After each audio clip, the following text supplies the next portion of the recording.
The Boeing Plant Number 2 sat along the gray waters of the Duwamish River in Seattle, wrapped in fog each morning like it was hiding from the world. The war had changed it. Before 1941, it built commercial aircraft in orderly, measured time. But now there was no time. The factory lights glowed day and night, shifts rolling without pause. The roar of machinery never stopping.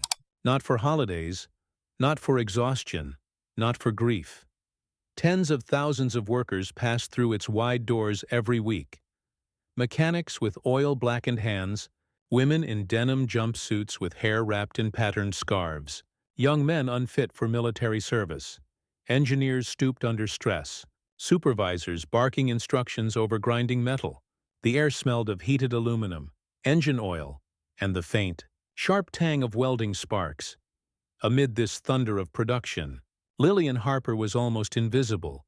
She worked not on engines, not on guns, not on control surfaces. She worked at a desk near the back, next to a drafting table and a wall of damaged aircraft panels welded into a display of failure. 23 years old. Thin, soft-spoken.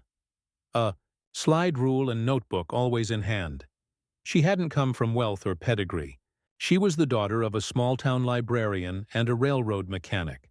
Her father taught her how machines breathed, how gears needed oil like lungs needed air.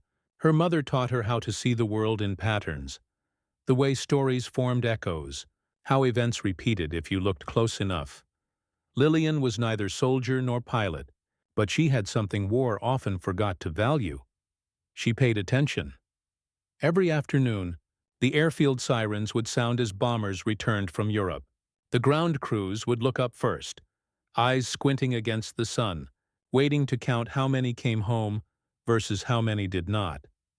The B-17 Flying Fortress, the pride of American air power, was marketed to the public as indestructible. Posters showed smiling airmen posing with gleaming aircraft under heroic skies. But the posters never showed what Lillian saw. She walked the runway after every mission, clipboard in hand, pencil behind her ear. Mechanics stepped aside so she could pass. No one questioned her. No one helped either. Her task was considered tedious. Data work, not heroic, but she took it seriously. She approached each returning B-17 like a doctor approaching a wounded soldier. First, she would circle the aircraft slowly, her boots crunching on gravel and scattered metal fragments. The pilot stood nearby smoking, hands shaking, adrenaline fading into exhaustion. Some stared blankly, others trembled, others laughed too loudly, the kind of laughter that cracks at the edges. Lillian didn't intrude. She just observed. Her pencil tapped against the metal. One hole through the right wing, 3 clustered. Near the tailgunner's position. Line of impacts along the fuselage as though an enemy fighter had wheeled behind it and stitched the skin with fire. She sketched damage diagrams. She counted. She measured. She marked where aluminum had bent inward, entry wound, or outward, exit wound. She listened to crewmen describe the hits like wounds on a body. We lost hydraulics over Bremen. Tailgun jammed after the first pass. Fighters came at us head-on this time. Never saw them till they were right there. And almost always, we were lucky. Lucky to be alive. Lillian would nod, quietly. But she also began to feel the weight of something unspoken. Luck should not be the only reason men survived. In the break room, the engineers met daily to discuss the problem. Air losses were increasing. Flak bursts from German anti-aircraft guns shredded aircraft aluminum like tissue. Messerschmitt and Focke-Wulf fighters tore into bomber formations like wolves among cattle. Every day, new widows were being made across America and Britain. Colonel Matthews, the airfield commander, would slam mission reports onto the table. We're losing crews faster than replacements can be trained. The Boeing engineers offered solutions, each more complicated than the last. Thicker fuselage plates, reinforced aileron housings, double-layered wing skin, additional steel ribs near the tail. They spoke with confidence. Charts, diagrams, production orders.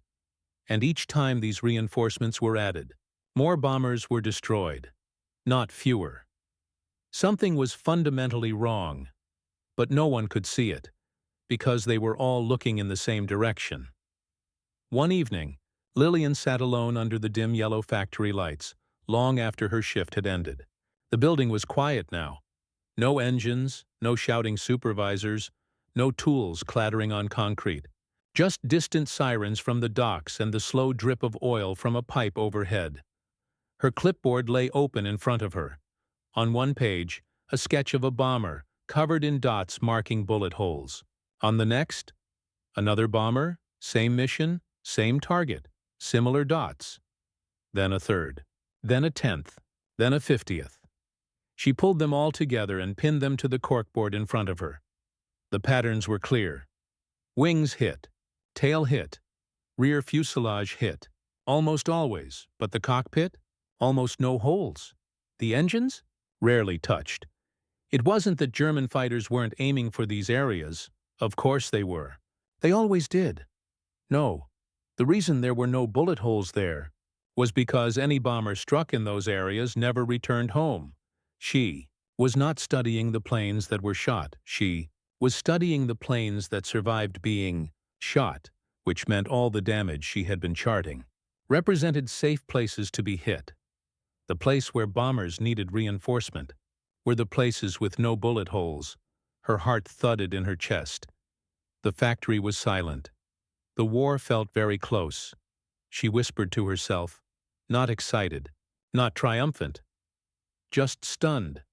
We've been reinforcing the wrong places, and somewhere across the ocean, in the night-filled skies over Germany, another bomber was being torn apart because no one had realized this yet. Lillian closed her notebook gently. Tomorrow, she would speak. The next morning, the Boeing plant was alive before dawn broke. The factory lights hummed, the conveyors rattled, and steam rose from the vents like the factory itself was breathing. The shift whistle blew at 5 a.m. sharp, and tired workers filed inside with lunch pails and coffee that tasted like burnt metal. Lillian walked through the busy production floor clutching her clipboard, her expression steady but her heartbeat quick. A quiet worker in a place built on noise always feels like an interruption when they try to speak. She passed rows of B-17 fuselage segments resting in giant steel frames, each one hollow like rib cages waiting to be clothed with metal skin. Men with pneumatic rivet guns hammered violently, sparks bursting in the air like fireflies made of molten light. The sound vibrated the floor and rattled the bones. She didn't slow down. Not today. Today she was going to speak. Her destination was the elevated glass conference room overlooking the assembly line, known by everyone in the plant as the cage, because those below could look up but never reach it. Inside, the engineers and officers were already gathered.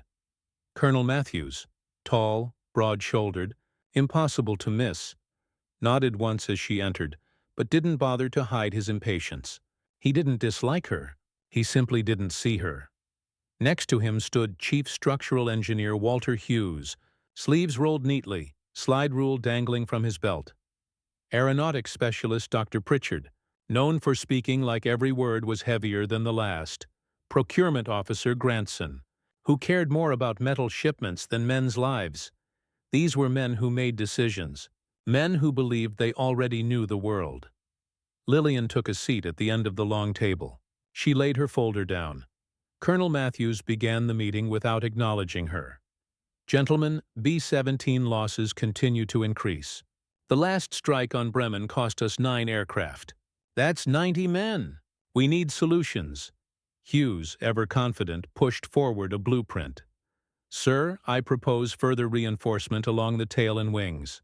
That's where we see the most penetration. Matthews nodded. Grantson agreed.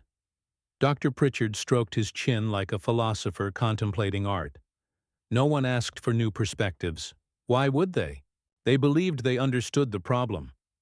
Lillian's voice entered the room like a small ripple disturbing still water.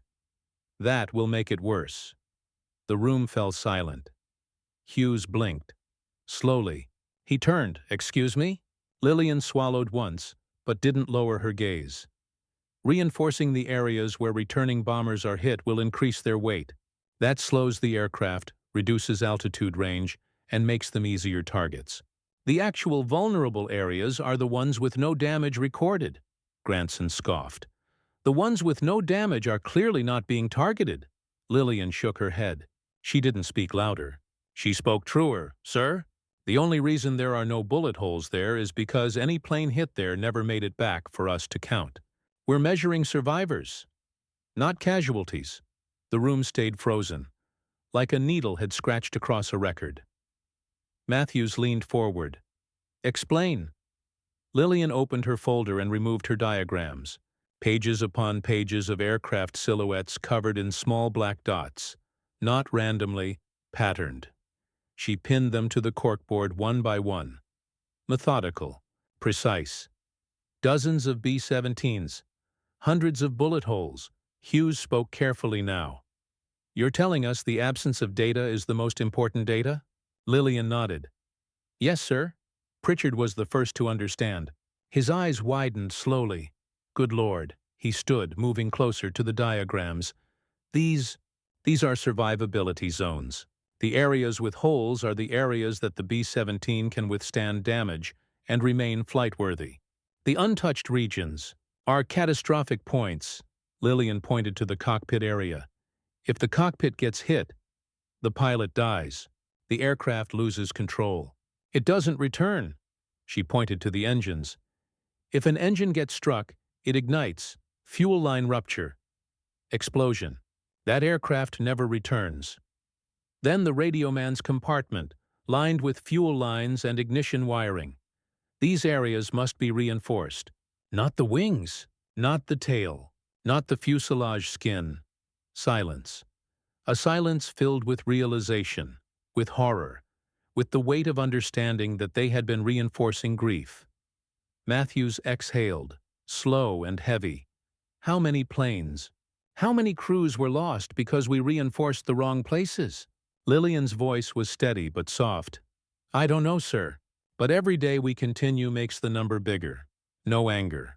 No accusation. Just truth. Hughes sat back down. His certainty gone. His pride replaced by the cold clarity of responsibility. Pritchard spoke next. We need to redesign structurally around the engine nacelles, cockpit armor plating and internal shielding. Immediately. Granson swallowed hard. That increases cost and slows production. Colonel Matthews' response was quiet, but it hit harder than any shout. It saves men. That is the only cost that matters. No one argued again. As the meeting adjourned, the men filed out. Not in the loud, confident way they entered, but quietly, with the heavy step walk of soldiers leaving a funeral. Lillian remained. Pritchard stopped beside her. Miss Harper, you just changed the air war. She didn't smile. She only looked down at her clipboard, the same one she had carried every day. The pencil marks, the diagrams, the bullet holes she had counted, alone, while no one listened. I just noticed what was missing, she said. But history would remember it differently, because sometimes the difference between 10,000 funerals and 10,000 homecomings is a person no one ever sees. The redesign began the very next morning. There were no speeches, no announcements, no applause, because the war didn't pause when a truth was discovered. B-17s were still taking off, men were still not coming back, and the clock was always ticking. The structural engineering bay of the Boeing plant was a world of blueprints and cigarette smoke. Drafting tables stretched in rows beneath buzzing fluorescent lights. Men leaned over plans with rulers and compasses, moving with mechanical precision that came not from discipline, but from fear of being wrong. Lillian stood beside Walter Hughes as he erased reinforcement lines on the B-17 fuselage cross-section. He had large hands, made for grasping machine parts rather than pencils, and yet those hands now drew lines that could decide whether a dozen men lived or died in the sky. Every stroke was slow, intentional, fragile, like he finally understood the weight of the machine he was shaping. Nearby, Dr. Pritchard argued with a supply officer over materials. We don't need thicker aluminum. We need chromium-titanium alloy in the engine cowling. It resists heat. It will stop secondary ignition. That alloy is scarce. It's already rationed. Men are dying, Pritchard snapped. His voice didn't rise, but it hit like a blow. You can replace metal. You cannot replace a crew. The supply officer had no argument for that. He nodded. He left to make the requisition. Meanwhile, outside in the hangars, Lillian worked with an entirely different group, the armor fabricators. These were welders and machinists, men with burns up their arms and scars on their knuckles. They didn't speak mathematics. They spoke metal. They watched her cautiously as she spread diagrams across a steel workbench, not because she was a woman, not because she looked small, but because she was telling them to unlearn something. One welder, broad-shouldered with a welding mask raised onto his head, crossed his arms. "You want us to reinforce the cockpit and not the wings? We've done wings for 2 years." Lillian didn't step back. She didn't shrink. She simply spoke, with the calm of someone who had seen the truth with her own hands. "Yes, because the planes that make it back with holes in the wings are the ones that survived. The damage we don't see is the damage no one survived to report." The welder stared. His eyes shifted to the aircraft parts stacked in the yard. He had seen too many planes, dragged in with the cockpit burned black, too many without. Noses, too many without crew. He looked back at Lillian. "Show me where to weld." A simple sentence. A shift in history. The next 6 weeks, the Boeing plant transformed. Not visibly, not in a way outsiders could see, but inside the belly of the factory, small changes were happening. Changes that would matter more than any general strategy. The armor plating was thicker, but in carefully calculated zones curved, to deflect incoming rounds rather than absorbing them, placed internally, where it protected vital systems without adding drag. The cockpit floor, once a vulnerable sheet of aluminum, was reinforced with layered steel composite. The engine nacelles received heat-resistant shield plating, preventing fuel line ignition. The internal wiring paths were rerouted, hidden, protected, insulated.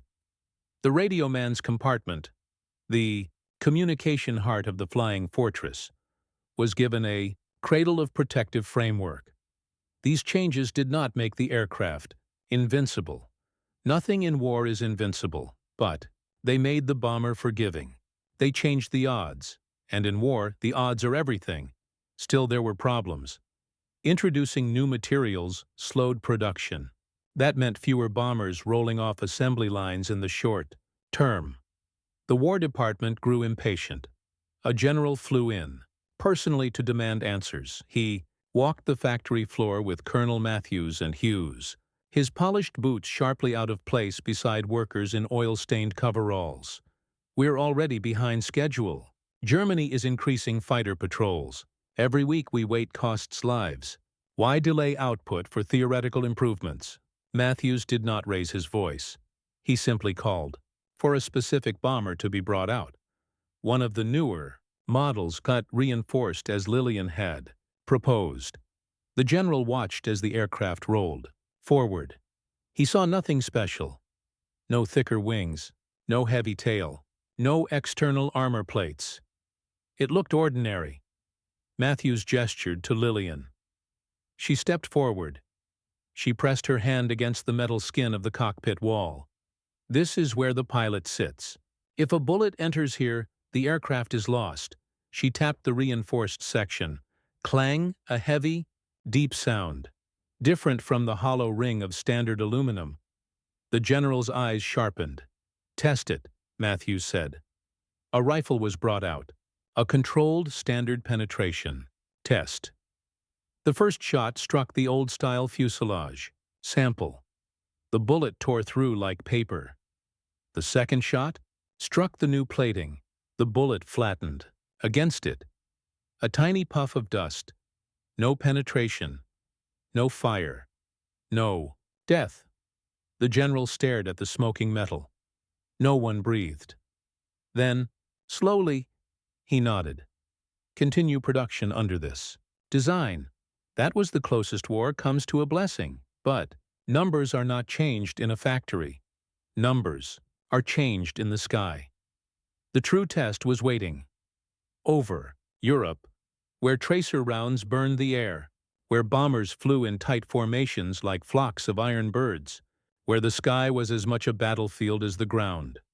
The first reinforced B-17s rolled out of Boeing weeks later, quiet, uncelebrated. They entered service with the 8th Air Force. Aircrews were told nothing. No, one wanted to promise miracles. The bombers took off from England into cold winter. Skies. They flew toward Munich. German radar detected them. Messerschmitt fighters took off. Flak guns. Loaded, the air was about to become a storm of metal and fire. Lillian had done everything she could. Now the sky would decide. It was still dark when the ground crews moved across the tarmac at RAF Bassingbourn. Breath turned to mist in the cold English air. Boots thudded on wet concrete and mechanics tightened the last. Bolts with hands numb from winter, the reinforced. B-17 stood in rows, silhouettes against the pre-dawn sky. They looked no different.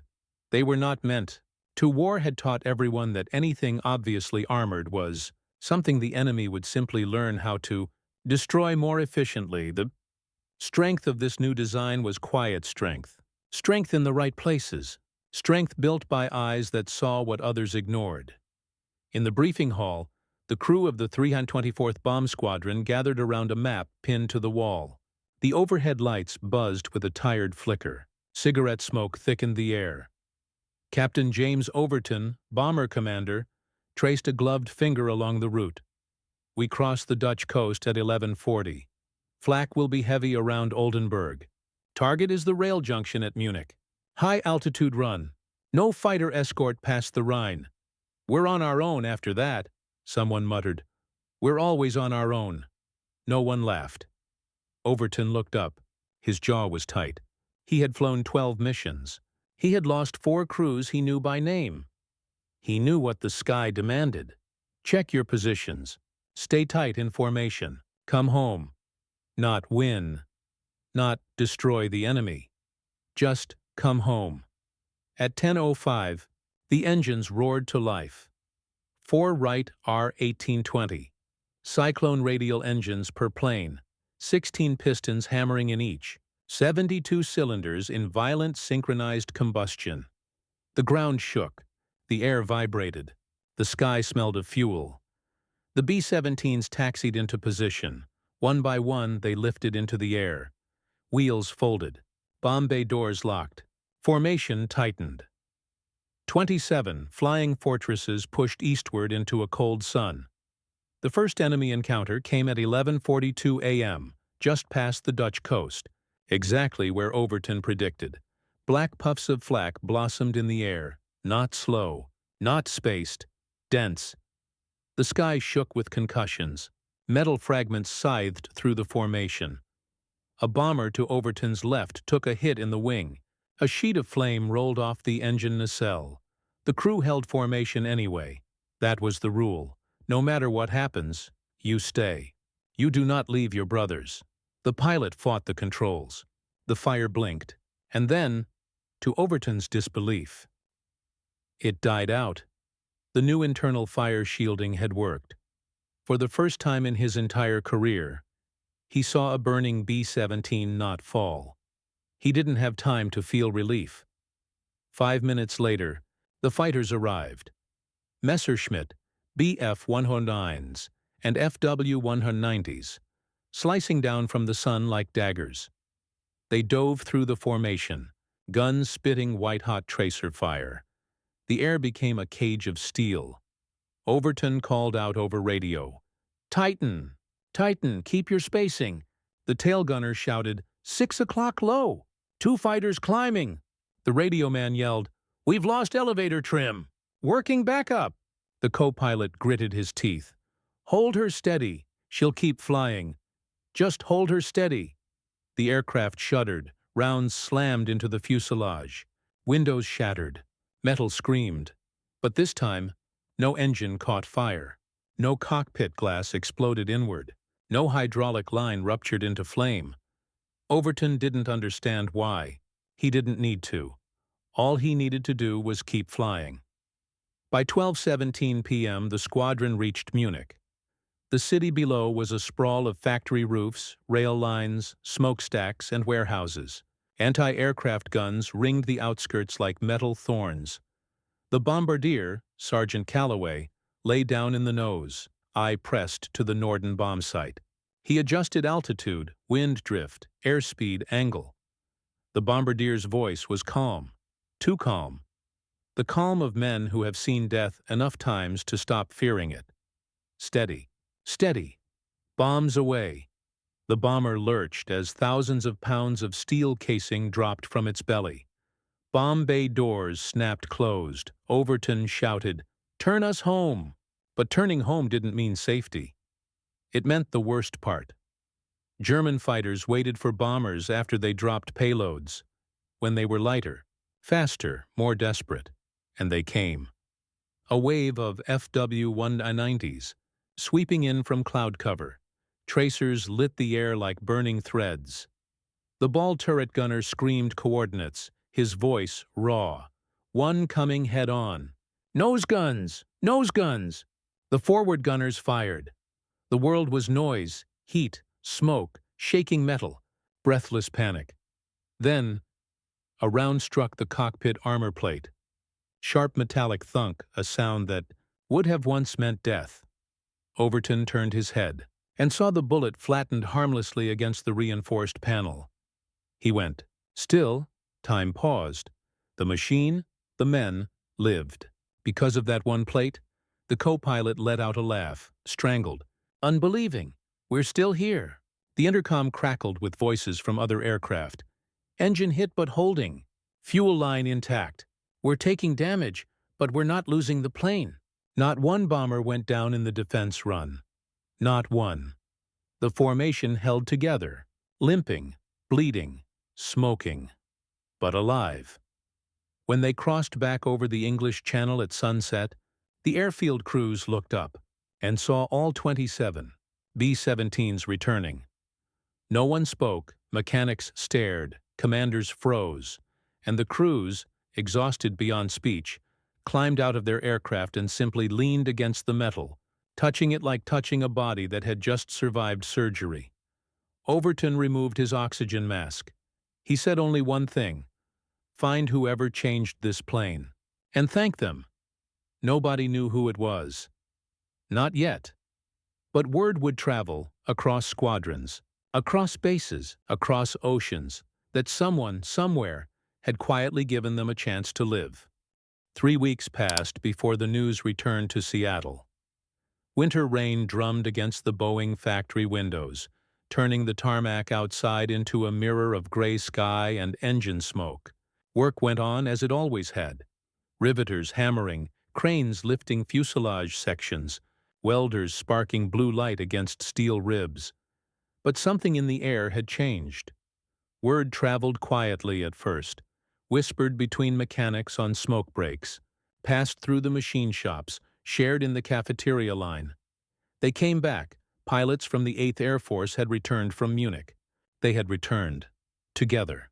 Crews that had already been given up for dead were walking on living legs. Nobody celebrated. Not at first. War trains you not to trust hope until it arrives twice. But then it did. More missions. More returns. The reinforcement was working, and the rumor began to take shape. Someone in this factory had saved lives. Not hypothetical lives.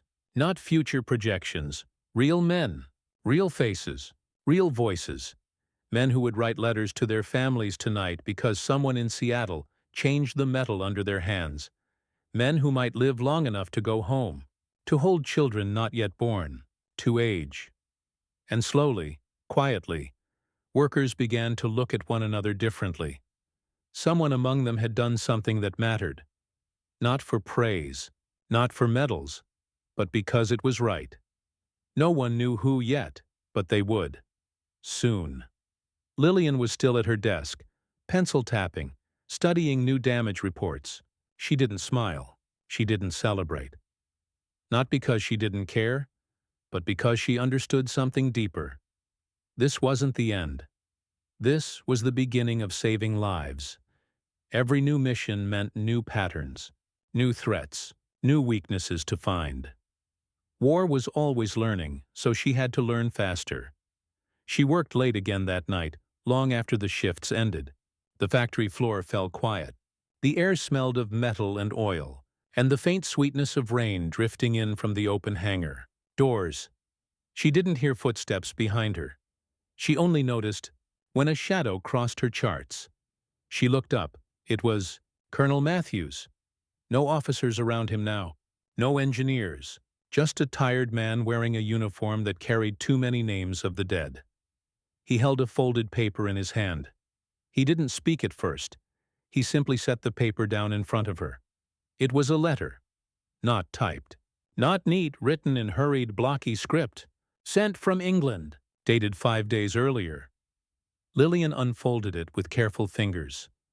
The words inside were short, but they landed heavier than any blueprint or data sheet ever could.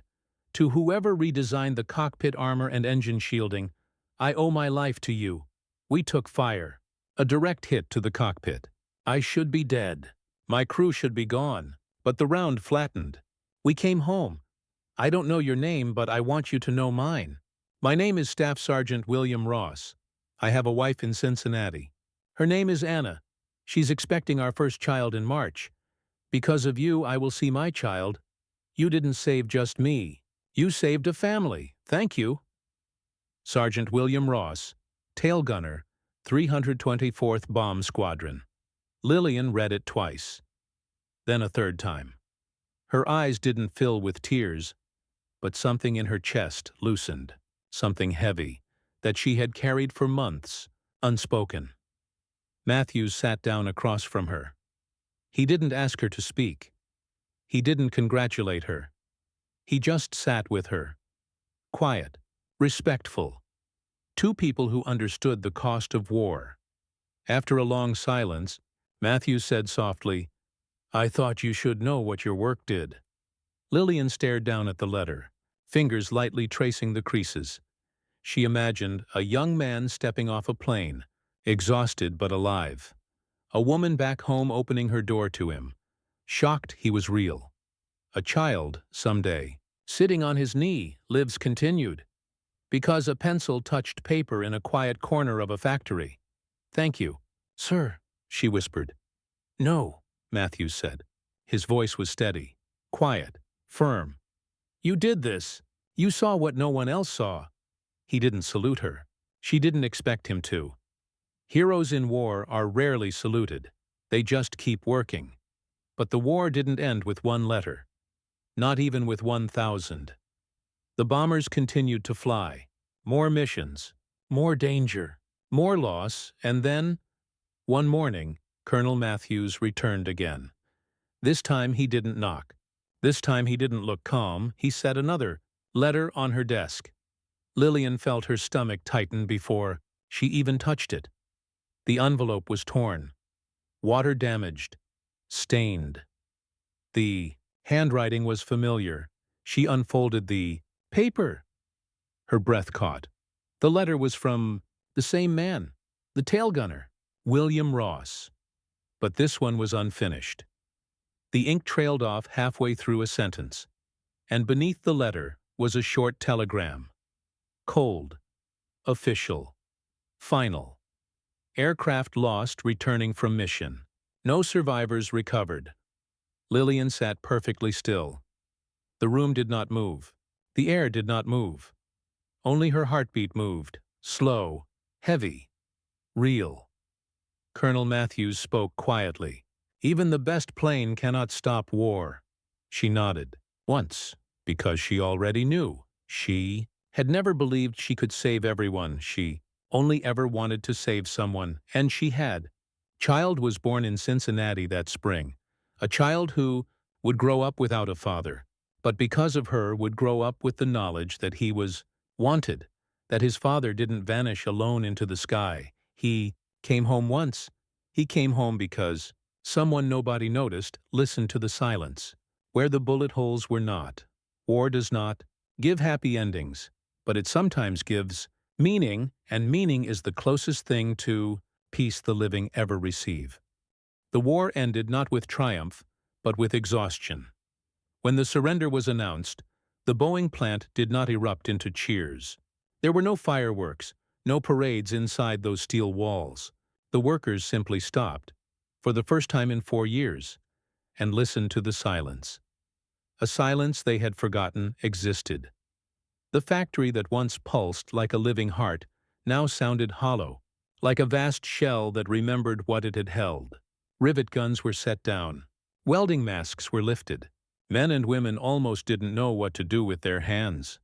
Some cried, some stood still. Some simply walked outside and looked up at the sky. The same sky that had swallowed sons, husbands, fathers, brothers, lovers. A sky they had been fighting without ever leaving the ground. And inside the drafting office, Lillian Harper closed the final mission damage report.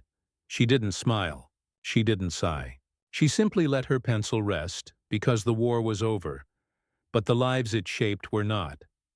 At first, no one connected her to the survival statistics.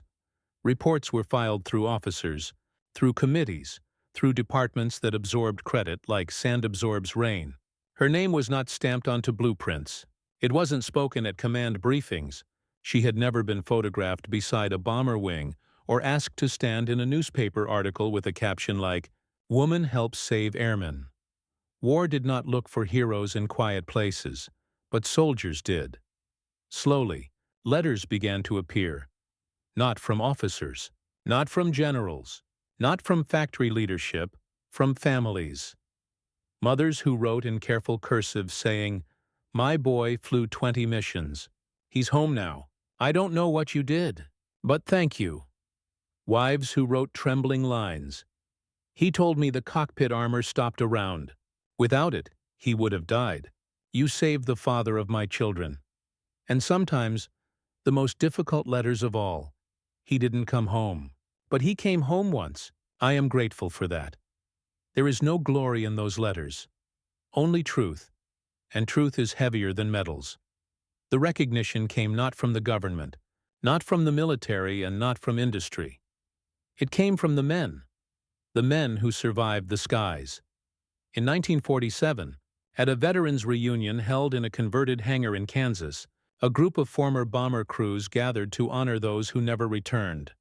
There was no stage, no microphones, just folding chairs, coffee, whiskey, and silence. On a side table sat objects of memory, a bent propeller, Bleda cracked altimeter glass tail gun belts worn smooth, pilot's helmet with flaking paint, the objects of men who had lived close to death. In the back of the hall, near a bulletin board covered in faded squadron photos, a veteran placed a small framed sheet of paper. A copy of Lillian Harper's bullet hole diagrams, pinned beside it, in handwriting rough but steady. "This saved us. 324th Bomb Squadron, no speech, no introduction, just acknowledgement. A quiet one, the only kind that matters." Years passed. The war receded into memory for the world, but not for those who had touched it. Factories shut down their wartime sections. Hangars became storage depots. Airfields returned to crops and grazing land. The roar of engines faded. But some things don't fade. One evening in 1952, Lillian was walking home from the library. She had returned to quiet work, the kind she always preferred, when she heard her name spoken behind her. She turned.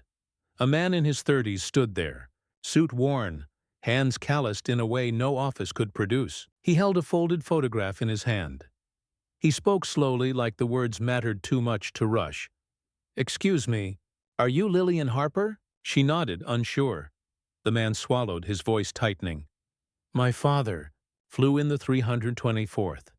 He told me about someone in the factories, someone who saw what others didn't." He unfolded the photograph. It showed a B-17 crew, leaning against their bomber, smiling with the exhausted relief of men who survived what should have killed them. The man tapped one of the faces. "This is him. This is the day he came home. Because of you." Lillian held the photograph carefully, like it might crumble. The man continued. He didn't survive the next tour, but he lived long enough to hold me, and he named me after the woman who saved him. He extended his hand. My name is Harper. Lillian's breath caught, not heroic, not triumphant, just human. She didn't cry, but she closed her eyes, because some truths are too full to look at directly. History has a habit of forgetting the quiet ones. The world remembers. Generals, aces, presidents, commanders, but wars are not won by those. Men, they are won by the unnamed, the mechanic, who checks the bolt no one else notices, the nurse who steadies a dying man's hand, the farmer who grows wheat for rations, the welder burning her palms for armor plate, and a quiet woman with a pencil and a clipboard who looked not at what was there, but at what was missing. Her diagrams would later be taught in engineering schools. Her insight became known in statistical analysis as survivorship bias, a foundational concept. But she never sought credit. She never claimed heroism. She simply said, when asked, I just counted bullet holes. But 10,000 men lived because she did. And through them, thousands of children, thousands of grandchildren, lives that would ripple outward into a world she would never know, existed because of what she saw. Quiet people save the world more often than anyone realizes. They simply don't talk about it. History is not kind to memory. It forgets quietly. It erases slowly. It sands down sharp moments until they are smooth and vague. But numbers do not forget. Numbers remember every life saved and every life lost with perfect, cold honesty. And decades after the war ended, when the world had grown quieter and the noise of engines and bombs had faded into old film reels and black and white photographs, a group of historians, analysts, and surviving airmen gathered to ask a question. How many men lived because of one factory worker? It began not in a museum, not at a university, but in a small veterans meeting hall, the same kind with folding chairs, weak coffee, and flags hung slightly uneven on the walls. The men were older now, hair white, voices soft, hands shaking not from fear, but from time. They met to remember, to keep each other alive in memory the way they once kept each other alive in the sky. One of them, a former navigator, brought a stack of after-action reports. He laid them gently on the table as if afraid the past might break. On the top was a mission log stamped January 1944. He pointed to a line halfway down the page. Engine 2 hit. Fuel line ruptured. Fire suppressed. Aircraft returned. He tapped the word returned. 20 years earlier, that line would have read lost. The room went silent, not with shock, with reverence. Because every one of them knew there had been a time when coming home from a mission felt like a miracle, a gift from luck, or prayer, or something unseen in the clouds. They now realized it had been a person. The historians began their work. They pulled aircraft maintenance logs, mission survival, tables, technical bulletin, squadron, diaries, engineering modification schedules. They cross-referenced dates. They looked for the day the reinforcement changes entered production. They traced the serial numbers of the planes that received them. They compared survival rates before and after the redesign. The change was immediate. Before reinforcement, for every 10 B-17s that took off on high-risk, deep penetration missions, 4 did not return. After reinforcement, for every 10 B-17s that took off, 8 came home. The survival rate doubled. Now, multiply that by 8th Air Force heavy bombing missions, 15th Air Force support raids Pacific Theater, sorties Arctic ferry routes, aircraft rotated through field retrofits, then multiply again by the crew, count of 10 men per aircraft. Then, multiply by the number of missions each crew flew. Then multiply by the fact that each man who survived lived long enough to return home, start a family, build a life, even being conservative, even assuming every variable, every margin of error, every missing document. The number exceeded 10,000 lives. And that was the minimum. The real figure was likely higher, much higher. One historian, writing the final conclusion in a report later archived at the Smithsonian, wrote the line that would become the foundation of Lillian Harper's legacy. If victory in war can be measured in lives not lost, then the quiet work of one factory mathematician saved more Americans than entire infantry divisions. But the numbers told only one side of the story. If you wanted to understand the other side, the human side, you had to listen. So the historians interviewed those who remembered. They spoke to pilots whose aircraft returned with cockpit, armor plates dented but intact.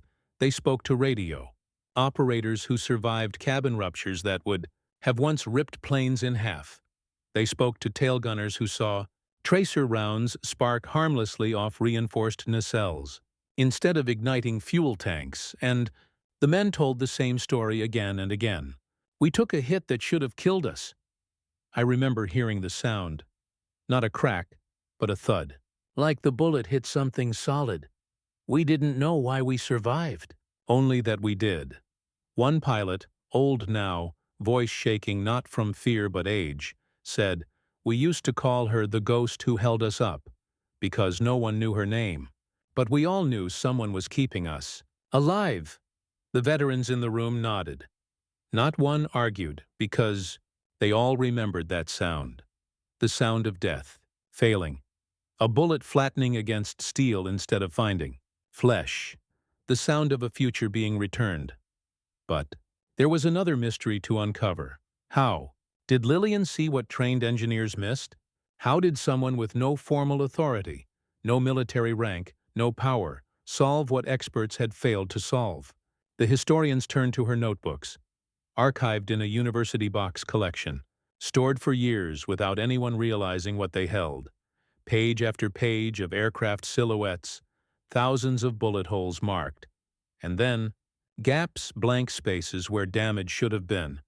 She had seen the shape of loss, not by studying the planes that survived, but by studying the silence left behind by the dead. This insight would one day be known worldwide as survivorship bias, a cornerstone of statistical reasoning used in engineering, medicine, economics, and even space travel. But she had found it not to build theory, not to write papers, but to save men she would never meet because she cared enough to notice. Quiet intelligence is not a talent. It is a form of love. The historians compiled their findings into a final, written summary. The last line read, "The war remembers its generals. History remembers its victories. But families remember the person who brought their sons home. And that is the only remembrance that matters." War ends loudly, but life after war begins in silence. The guns stop. The engines go quiet. The skies clear. But inside the hearts of the people who lived it, the noise remains. By 1945, the B-17 Flying Fortress had become a symbol of endurance, courage, and sacrifice.